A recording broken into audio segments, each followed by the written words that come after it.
toiset kannustamassa. Ja tästä syntyy Laine Hautaniemi ja siitä pallo maaliin. Hautaniemi itsekin hieman häkeltynyt, ohjaa, katsoo, sinne menee.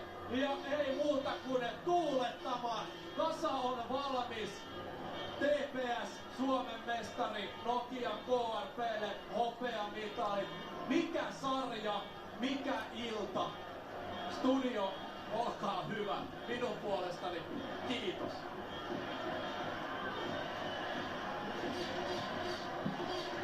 Turun Palloseuran ensimmäistä kertaa seuran historiassaan Suomen mestari Mikko Hautaniemi on ratkaisumaalin tekijä, niin kuin Tuomo sanoi selostamassa uransa viimeisessä ottelussa. Ei tällaista voi käsikirjoittaa.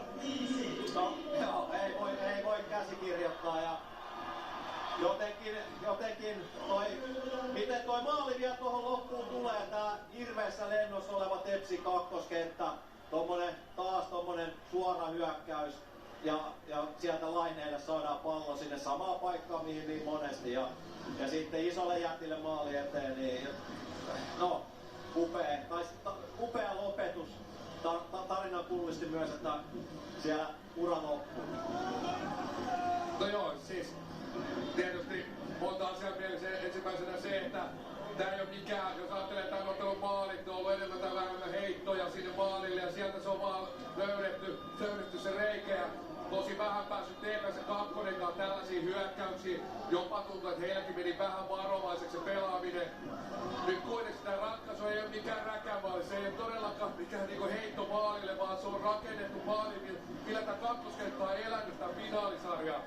Pelataan keskustaa, voitetaan se jälleen kaksikampaa, pistetään siihen Nokia sentteri Juuso Halla arpomaan. Jälleen Ojala tullut yli Lainalle, täyteen vauhtiin Laineelle, Laine löytää